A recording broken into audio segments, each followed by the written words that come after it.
Good day, Thomas Jefferson Hour podcast listeners, and welcome to this week's edition of the Thomas Jefferson Hour. As always, thank you so much for listening. Thank you so much for supporting the show.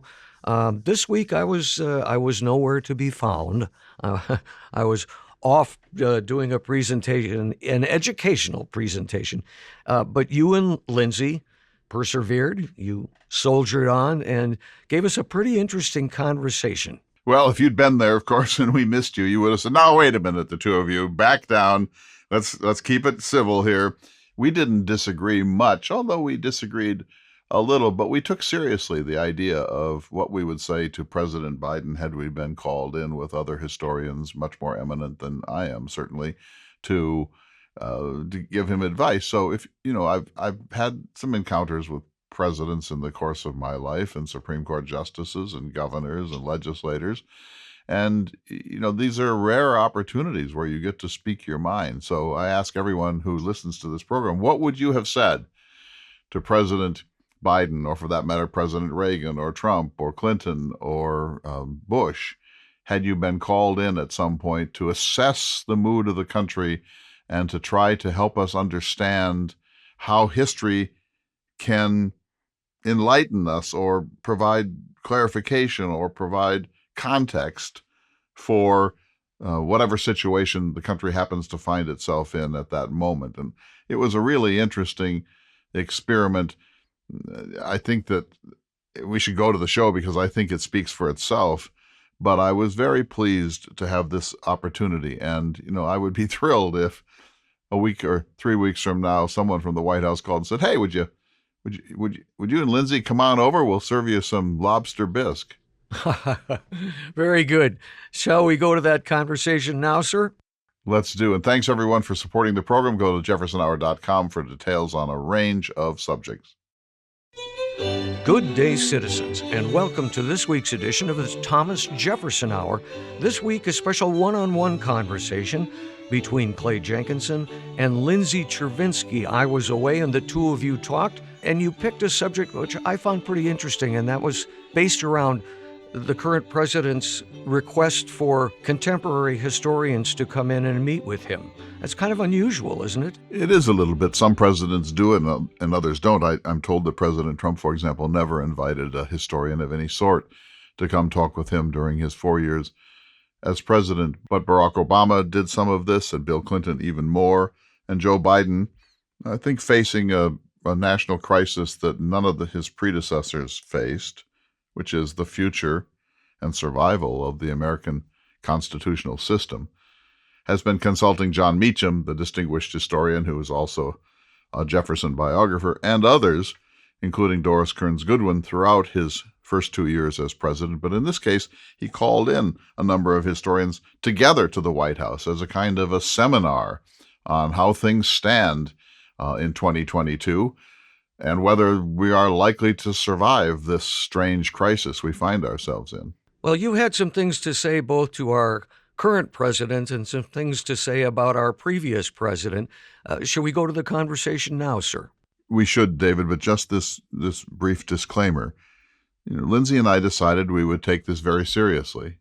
In other words, what if we had been called to the White House to state our views? And I think that the crisis that we're in is so acute that this is a time for people to speak with real candor.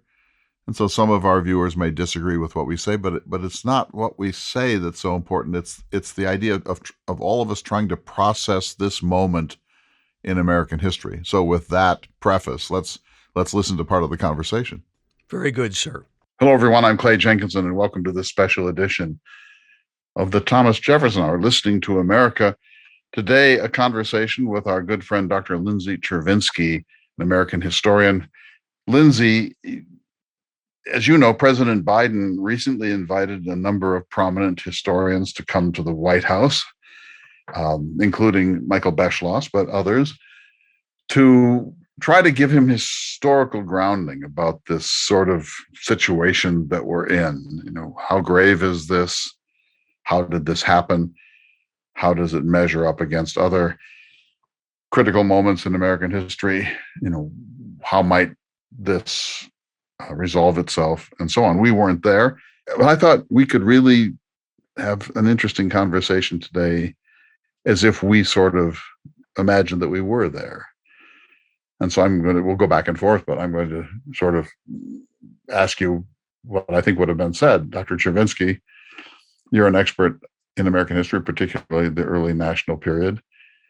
Give us some historical grounding. How can historians help us understand this moment in American history? How would you start? Keeping in mind, you're only going to get a few minutes with the president of the United States. This may be your only chance to talk to a president.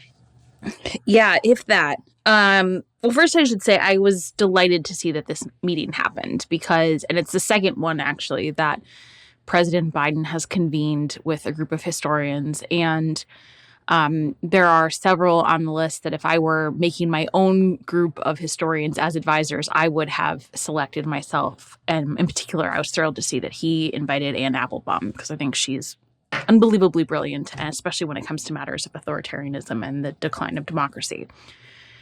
If I were to have the opportunity to have one of these meetings, which would just be a little bit mind-blowing, but if I were, I think that I would say a couple of things. And I think, obviously, you and I have more time to discuss this than we would if we were with the president, but they kind of fall under a few different buckets. The first is the importance of trust in institutions. The second is democracy on a global stage. And the third is civic education and understanding of our democratic process. So let me stop you there. So three of those, I want to dig in and really get your views on each of these. I'm going to echo what you said about Anne Applebaum. So if you're wanting to put this on a global scale to really think about what's happening in the world that the United States is maybe first among equals in, but we're by no means alone, she's certainly a person to invite. She knows a great deal about Polish authoritarianism, lived in Poland, has written several books on the subject of authoritarianism. And her argument, I think, is that in times of doubt and fear, people are drawn to authoritarian measures. So is that why you want her in this conversation? It is. And I think, one of the things that's so valuable about history is it doesn't repeat itself, but it rhymes. And while there is much that is unique about the United States and the American way of life, it doesn't exist in a vacuum. And so studying the rise of authoritarianism in Eastern Europe or in some of the other places around the world is very useful because you can see what were the conditions that fostered this growing distrust. What were the conditions that exacerbated violence? How did countries come out of that? What were the things that ameliorated those tensions? And so those lessons are incredibly helpful and are some of the things that historians can provide. And in this case, she is one of the leading authorities on these trends abroad and therefore would be, I think, a really useful advisor. Indeed. However, it's maybe comforting to know that we're not alone, that this is happening in Hungary, and in a certain sense it happened during Brexit and with what's been going on in Britain and the anxieties about the future of the EU and so on. On the other hand, it doesn't really make us any happier to know that there's a worldwide phenomenon that we have succumbed to. And when you look at the history of these authoritarian movements, take the obvious, Adolf Hitler in Germany in the 1930s, Mussolini in Italy in the 1920s and 30s. I was trying to get ready for this conversation by thinking, how do demagogues go away? And they're often assassinated at some point. Huey Long, Mussolini, Hitler commits suicide just as the Russians are approaching the bunker. It doesn't usually go well for authoritarians at the end. It took war to undo authoritarian regimes in Japan and in Germany and in Italy, and in total war. So when you look at someone like Applebaum, who has a distinguished global, at least cross-Atlantic point of view, where's the hope? How does it end for her? Well, I think there are two things that should give us hope. The first is those examples absolutely are perhaps the most well-known and the most bloody in the way that they ended. But Mussolini was actually kind of thrown out of power before he was assassinated. And there is a book by Madeleine Albright called Fascism that explores other examples of authoritarianism and, in fact, looks at the ways in which they can be defeated. And there are actually a lot of legal means through which fascism and dictators can be brought back to size. And one of the best ways actually to prevent their reemergence is through legal means. So I think that's cause for hope. The second cause, which is something I think we're only really fully starting to appreciate now, is democracy requires other democracies. Or you can say, republicanism, little r republicanism, requires other republics, whether they be constitutional or constitutional monarchies or what have you. So investing in our democracy is only going to strengthen democracies abroad and vice versa. The success of a democracy in a place like the rollback of a far-right candidate like Marine Le Pen in France should be taken as an encouraging sign for us because they tend to feed each other. These things don't exist in a vacuum. So I think that is a very encouraging sign and is one that we can continue to feed into and encourage and support. Fair enough. I certainly agree with you. And I used to think these two things were rock solid American truths. A, it can't happen here. And B, seeing that Boris Johnson is resigning in Britain, that the British people are certainly ambivalent about Brexit now. I felt there's been a calming down, that high water mark might have been 2016, Brexit plus Trump plus Hungary, etc. But what I don't see is the lowering of the temperature here. And so if I'm Biden and you've just said these things they kind of reach a high water mark and then through a series of means they tend to attenuate somewhat. I see it in Europe, but I don't see it yet here. In fact, just the opposite. It feels like we're digging in for more trouble here. What say you? I actually do see signs for hope here. Now, they're temporarily obscured by the immediate visceral reaction by many members of the Republican Party to the FBI search at Mar-a-Lago. And there was indeed a backlash to that, which I felt was wildly inappropriate and not the type of behavior democracies are supposed to embrace. However, I think that there has been a reckoning that maybe that things did get too far, that things were scary, that January 6th was really, really terrible and could have been so much worse. And so I'd like to believe that there are some people stepping back from the brink. I think the January 6th hearings have done a remarkable job showing the extent of how bad things could have been and how lucky, frankly, we got that it wasn't so much worse. And that's forced some people to take pause. I also think a lot of the far-right movements that we've seen in places like France or in Eastern Europe, they actually kind of started before ours. So they might be a little bit ahead of us in that process.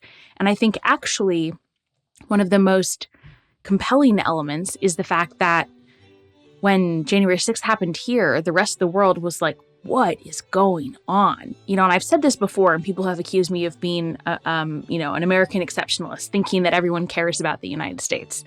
Well, I've talked to a lot of people abroad, and they are paying very close attention. And that's not me saying that we're special. It's an understanding that what happens here does affect elsewhere. And I think that concern internationally for what our country endured from 2016, 2020 should and did give a lot of people pause and say, well, maybe we need to take a step back from this. But maybe I'm also being Pollyannish because I really want to be an optimist about this. You're listening to the Thomas Jefferson Hour, a special one-on-one conversation between Clay Jenkinson and Lindsay Chervinsky. We'll return to this conversation in just a moment.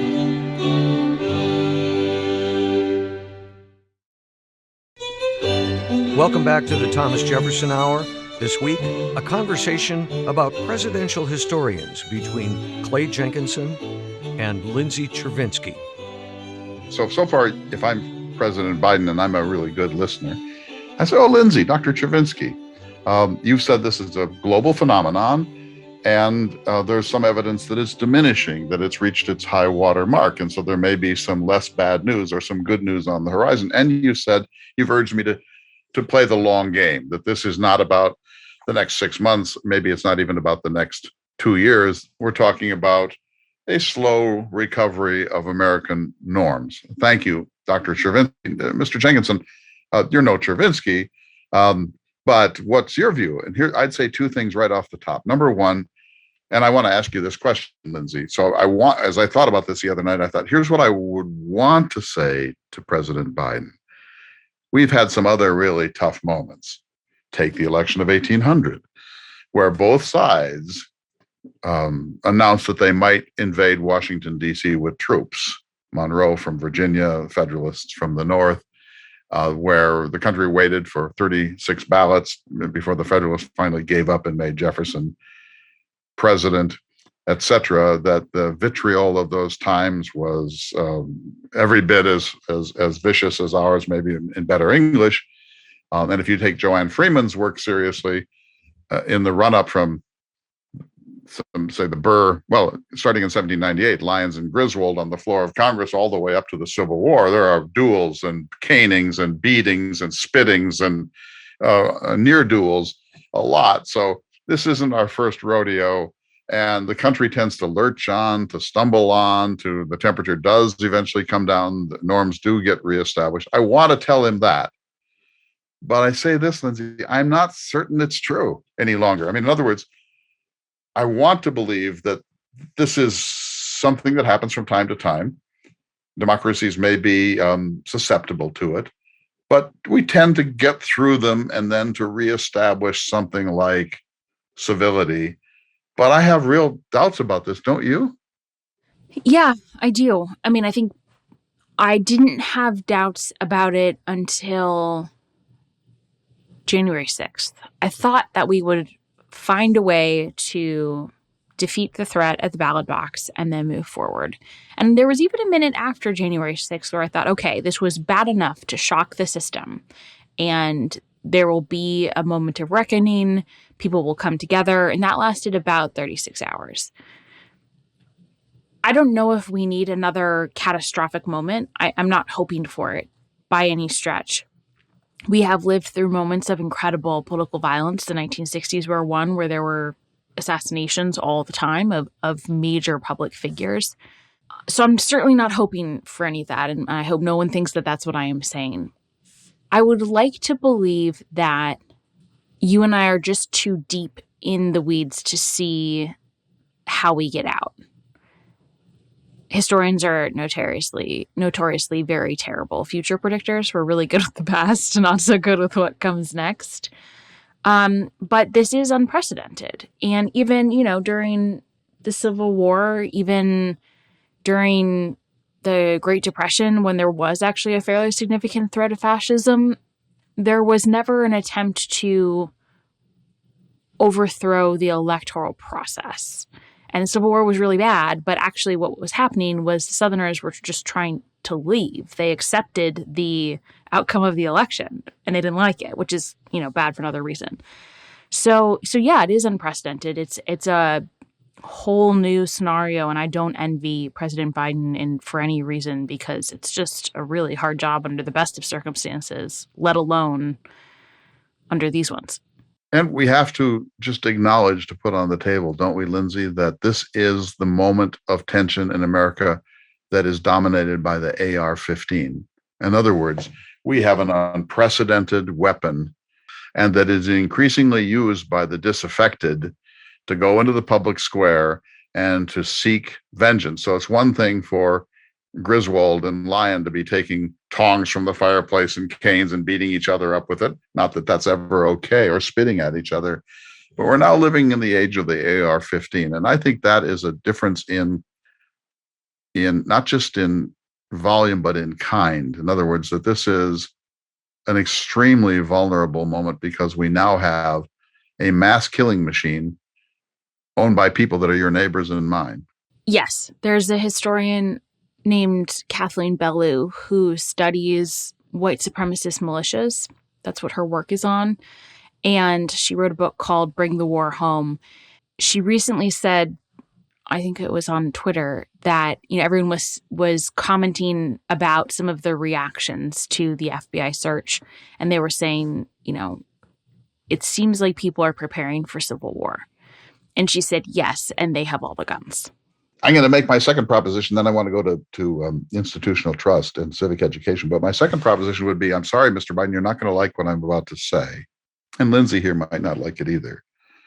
But you were the president of the United States. You are the president of the United States because of Donald Trump. You weren't going to be the president of the United States if it weren't for Donald Trump. You should not look on your victory as much as a national repudiation of Trump, that the country had seen too much. They were looking for some kind of a return to norms.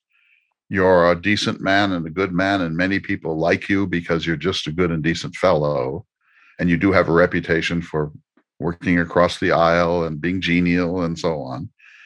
That's why you're president. And what they wanted was a return to something like the norms. But the fact is, Mr. President, you're a little too old to inspire the country in the way that it needed to be inspired right now.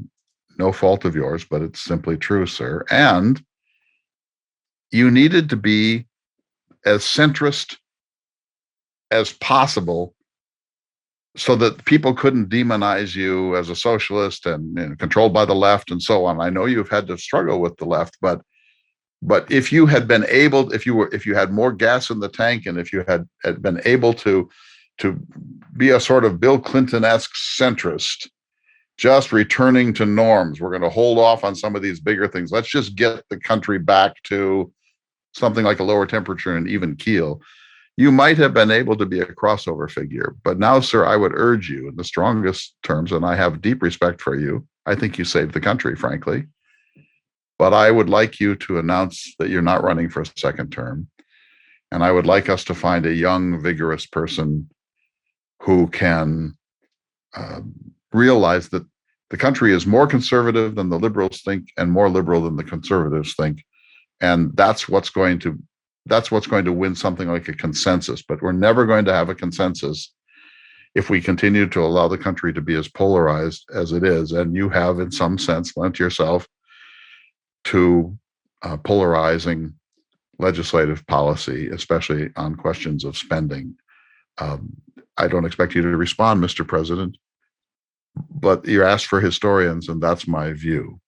So I agree with 80% of that, I think.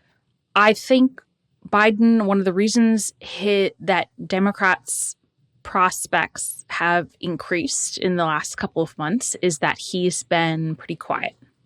And he's been behind the scenes. He's been getting things done. But he has been doing it without anyone really noticing. He hasn't been out there a whole lot.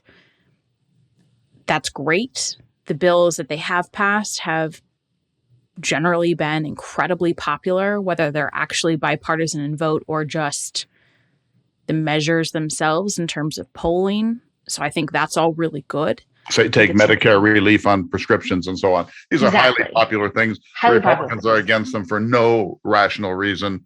The American people like these things, and in the long run, they're going to be glad these things have been done, even if they don't give credit to the Biden administration for having done it.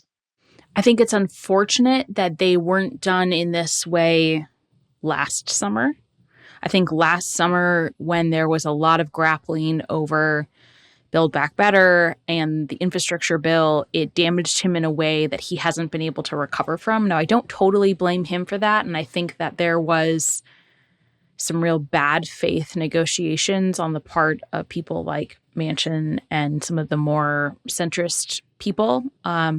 That being said, I do think Biden let the terms be dictated by the more progressive elements of the Democratic Party, which was a mistake because it did allow Republicans to target him as a socialist, which, to be fair, I think they would have done anyway. But the bill that they were talking about was much larger than what ended up happening. And I think more importantly, because it was so big, because the way Congress is completely broken and they had one shot to basically get everything passed, no one knew what was in it. So even if they, in theory, would have liked the elements, no one could describe what they were, even people who were paid to do so. So I think that is the significant problem. The second piece, which is not his fault, in fact, it drives me insane. So for 4 years, everyone said, we just want a president that we can trust. We just want someone who is not so unreliable. We just want someone who's not tweeting all day. We just want someone who we don't have to think about. We want to go 24 hours without having to think about the presidency. Now, this is not my life because I spend my life thinking about the presidency, but most Americans feel this way. Biden has done that. He's not on Twitter causing a tweet storm. He's not attacking people. He's not assassinating Iranian generals. He's not doing all the kinds of things we said we didn't want to have happen. And yet so many Americans have said, where's the president? What is he doing? Why are we not hearing from him more? So in other words, the opportunism and the lack of good faith is just everywhere in this. But it's true that he loses either way by being a stealth president in some respects. Things have gotten done and he fulfilled our demand.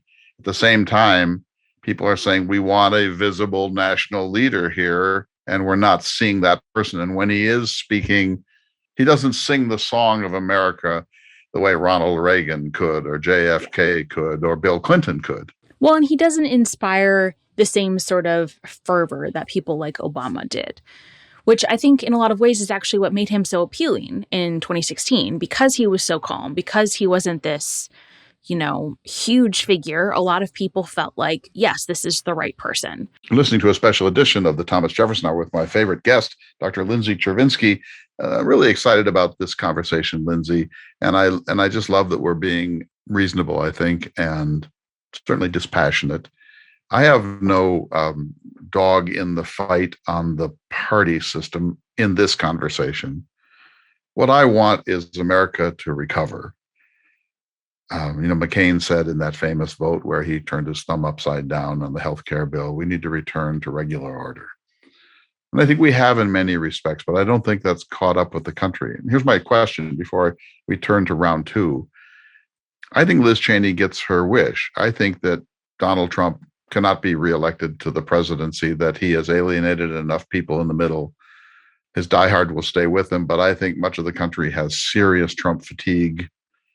I think he's not handled his post-presidency very well, and that's without Twitter to make it worse. I don't think he's going to be the next president of the United States or ever again. But here's the problem.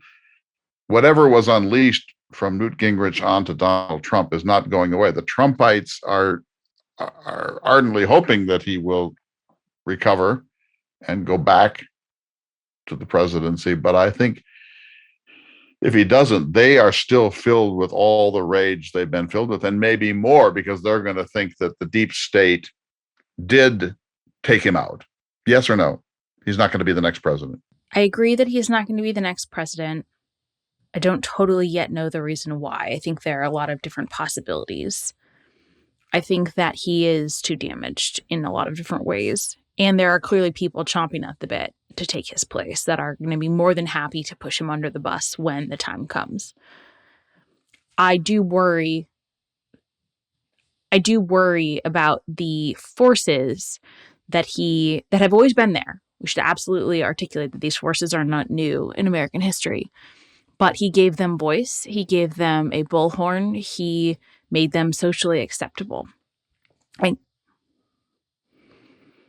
Yes, and he made them very electorally powerful. So it used to be that if there was a fringe figure articulating some of the things that he said or a congressperson said, the party would drum them out. The party would say, this is not acceptable. We do not accept your endorsement. We do not accept these ideas.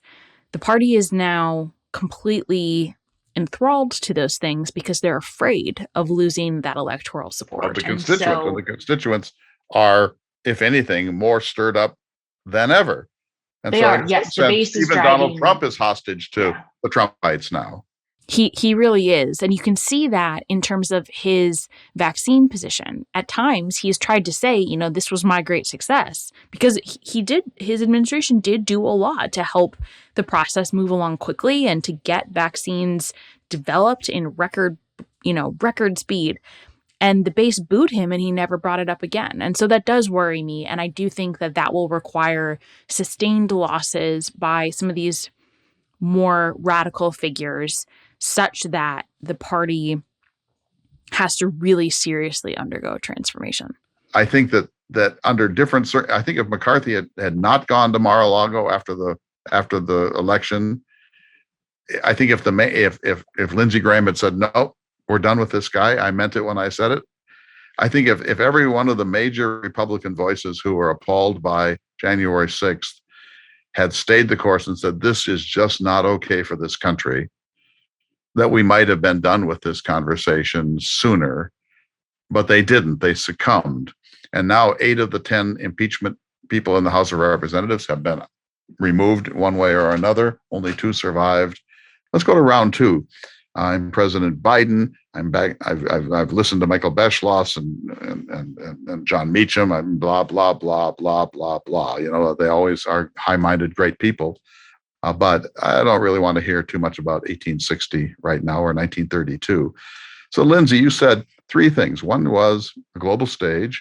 The second was civic education, civic engagement. And the third was trust in institutions. Let me just set that up by saying in 1960, people believed in the press, high approval ratings. People believed in the mainline religions. People believed more in Congress. They certainly believed in the presidency.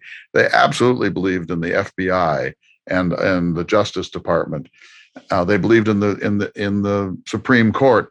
High levels of civic faith. Now, some of that I think was naive, because we've since learned an awful lot that should be factored in. But whatever it was, there was that faith. That's gone. I mean, if you took at the major institutions of a civilization, from higher ed to the local police force, there has been such an erosion of basic credibility or basic faith by the people in those institutions that we're in a civilizational crisis, irrespective of our party system. So how do we rebuild trust in the FBI, rebuild trust in the press, rebuild trust in the mainline churches? The Catholic Church has had this roil of sex abuse cases. Now we're seeing it in the Baptists, and it's moving around. What's your view as a historian of what happens to a country that takes the plug out of the pool of goodwill on all of these institutions and lets it drain away? So I think the most important thing that we can do for all of these institutions really is the cover-up is almost always worse than the crime.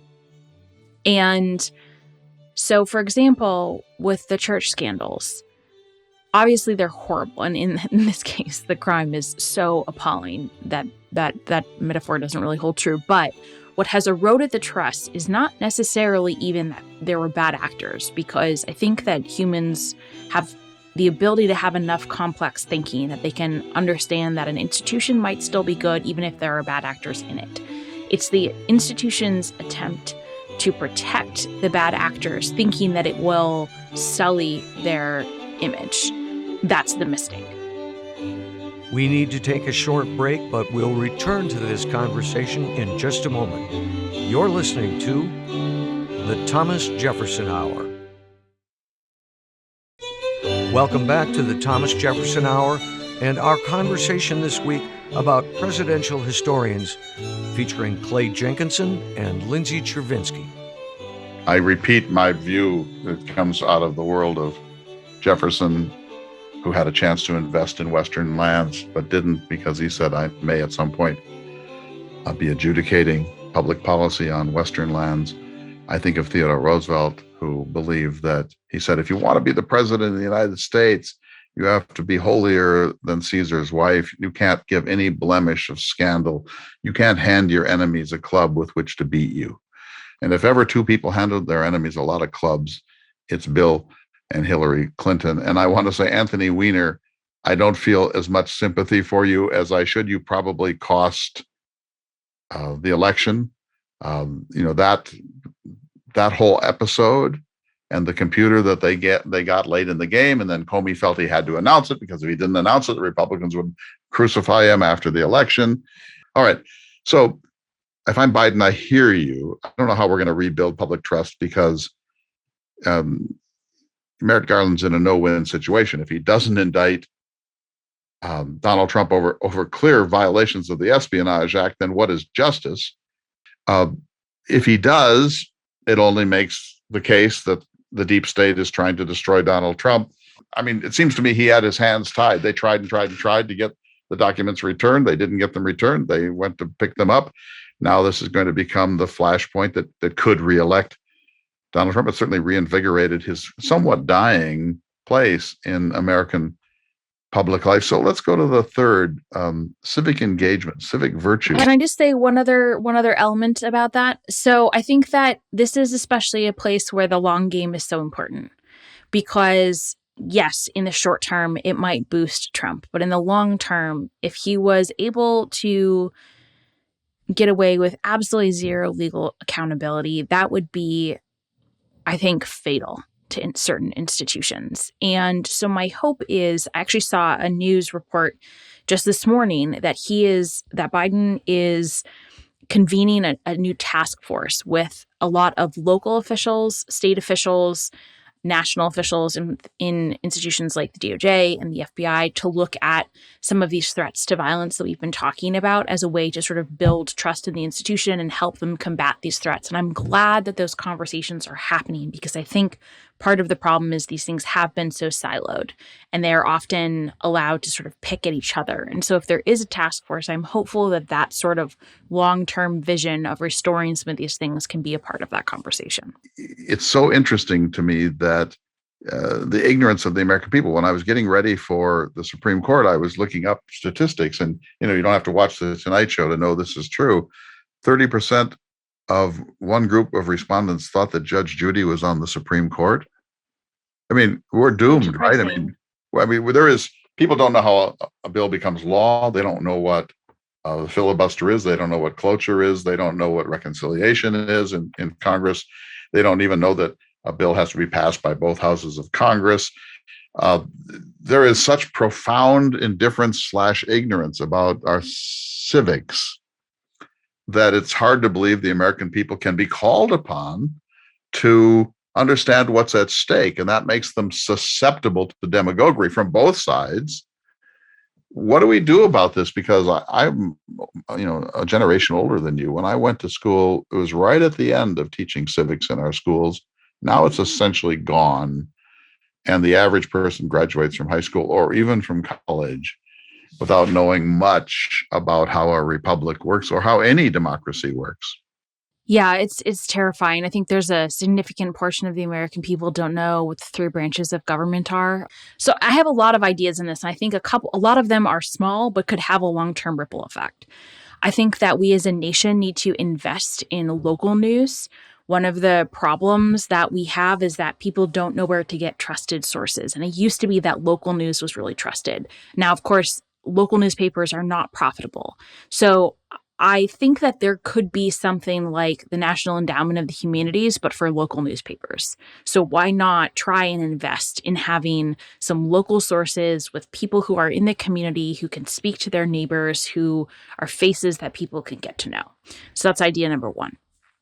Idea number two, as part of this, commitment to education, I think that things like the National Endowment of the Humanities, they're doing incredible work. One of the things that they do is invest in these teacher programs. And I participate in several every summer, including ones that are run by places like the Gilder Lehrman Institute. And they bring teachers that teach from K through 8th grade usually, or K through 12, for a week or 2-week intensive seminar on particular subjects. And the teachers get to speak with scholars. They get to, receive lectures. They get to talk about different resources that maybe could be used. They get to work with each other to come up with lesson plans that they want to incorporate. And that sort of time and investment is not possible during the school year because teachers are stretched so thin. But a lot of those conversations end up having something to do with civics. Almost all of my presentations include some element of civics. So if there could be a greater investment in teachers, whether it's just paying teachers better because Lord knows they deserve it, that is a brutal job, or, helping facilitate civics education in ways like that, I think that could be really important. And then the last one, and this is kind of a 180, but it speaks especially to your concern about our discourse. I think that if we were to reform our primary electoral system and have a system either of open primaries where like the top 2 or 3 advance, or ranked choice voting in particular, it would make a huge difference, because those types of primaries have been shown to encourage candidates to build coalitions, encourage candidates to avoid more partisan rhetoric, to avoid attacking one another. It lowers the temperature of campaigns. It promotes more moderate candidates, which are more likely to be the second or third choices of other candidates. And it would help take away a little bit of this intense party identity, which I think has taken over any other sort of identity that we have. We no longer think of ourselves as Americans or Californians or Virginians. We think of ourselves as blue or red team. And that is deeply corrosive to our society and our ability to have those types of conversations. So those are sort of 3 of my ideas that I think would be helpful. What are your ideas? Well, first of all, I agree with you. But these NEH seminars, and I've done them. I've been at the trough of the NEH from earliest childhood, and I won the Frankel Prize. I won one of the first 5 National Humanities Medals, and under Lynn Cheney. Lynn Cheney presented it to me. George H.W. Bush put the award in my hand in a White House ceremony, and so I've been a deep devotee of the NEH from the very, very beginning. I think it does incredible work. Its budget is $120 million. An average Hollywood film costs $250 million to make these days. So no, we could make it $1 billion. We could make it $10 billion, and we wouldn't miss the money. But it could do incredible things. They spend their money, and the NEA does too, in ways that really stretch limited dollars to make things happen all over this country. But those seminars, 30 teachers in Missoula, Montana, and 50 teachers in Annapolis, and 20 teachers in Tampa. This is a society of 300 million. So as you say, we need to greatly expand this so the teachers get a break and have a chance to meet with eminent scholars and to listen and to learn nuance and to get deeper into subjects that they dearly love and so on. I also think PBS and NPR are one of the greatest bargains the American people have. If you're looking for media that's not tainted, people talk about the media all the time. NPR is the fairest media that I know. And I'll tell you why, because they're partly publicly funded. And so they have to listen to the right, and they work hard to compromise and to have consensus. It's not like MSNBC and Fox. They work at trying to be fair, thoughtful, more nuanced. The soundbite is 2 or 3 times or 4 times as long as it is on commercial media. I say we turn them loose. Unpopular. But here are my solutions. Can I say one more thing before I hear your solutions? Just in response to what you said. The one thing about the teachers is, you're right, it's a small group of teachers, but they go back and they share that information and their resources with their colleagues, and they also have students every single year. So it is an investment that just explodes exponentially over time. So I think that is one important sort of detail. Okay, what are your ideas? I like the We the People program too, which is another kind of program, and I would just make that universal, that every school has a We the People program. Funding these things in a government that spends $4 or $5 trillion per year is nothing. This is just throwaway change. All right, so here's my plan, Mr. President. This is going to take a constitutional amendment. It ain't going to be an easy one, but we have to do 2 things. We have to change the Senate. It can't be okay that Wyoming has 2 senators and California has 2 senators. I get, we both of us know why that's so and that it's deeply embedded in the Constitution, but it isn't okay. So my plan is we'll keep 100, but there'll be 5 for California, Texas, Florida, 4 for New York, Illinois, etc. 3 for certain states, Ohio, Kansas, and Oklahoma will get 2, North Dakota, Wyoming, Vermont, Montana will get the statutory 1. That solves a lot of problems if you do that, because the corrupt bargain, the bargain that was forced upon us by the southern states and the small states in 1787, is really preventing us from making the legislative advances that the country wants on a whole range of issues. And that's just anti-democratic. It's ridiculous, and it needs to go. Of course, it won't. Secondly, yeah, I think that's a great idea. If you can make it happen, I'm all for it. Oh, of course. The president so seldom calls me now. Secondly, the Senate has to get rid of the filibuster and cloture. And I know that can cut both ways, believe me. But it wasn't, the Constitution did not intend it to be a supermajoritarian institution. It intended to be a majority rules institution, except on certain things like treaties. And on impeachment. So we need to say that 51 is victory. Let's just say that and they could have done this. I'm glad they didn't. But if the Biden administration had come in and said, we're ending the filibuster, ending cloture, we're going to ram through 50 kind of New Deal bills to address everything: voter security, access to polls, healthcare, fixing Social Security, comprehensive immigration reform, you name your list. If they had done this and just forced it through, and the Republicans would have screamed bloody murder and had nervous breakdowns over it and wet their pants, 2, 3, 5 years from now, the American people might think that was one of the great things that ever happened to this country, because the people want health care. I went in to get a healthcare procedure this weekend. I was told by my doctor, oh, there's a really good test I could give you that's like instantaneous, and it's the best test we have, but Medicare won't pay for it. So I'm going to do this kind of third-rate test that takes 2 weeks instead. And you think, and this is the best healthcare system in the world? We need to solve these problems, and the American people want them solved. They want modest, careful gun restrictions. They want a whole range energy. They want a whole range of things done, and they don't get done. If we used majority rule alone in the Senate, this administration that controls both houses of Congress and the presidency could have gotten it done. By not doing it, by every administration failing to get much done now because of the paralysis, creates a yo-yo effect. So we throw these bums out and get the other bums. They don't get anything done either. The Republicans had 4 years and they couldn't get rid of Affordable Care Act. Why? Because the American people like it, number one, but we have to allow the majority to rule in this country. And I know the founding fathers didn't like democracy that much, but they did like majority rule, and we don't have it in the United States Senate. So, you and I both know that none of this is going to happen, but that could save the country. Well, I think it is possible, depending on how things go this fall, that the filibuster might take a significant hit. I don't want to make any predictions because whatever. But if the Democrats were to pick up a couple more votes, it's possible the filibuster would take a pretty significant hit. And I want to interrupt just. Did you see Mitch McConnell saying it'd be a lot easier if our candidates weren't so loony? I love that. As a side note, have you seen the viral Dr. Oz crudité video and then the unbelievable responses by Fetterman? I mean, it is just someone on Dr. Oz's staff does not like him is the only answer I can come up with.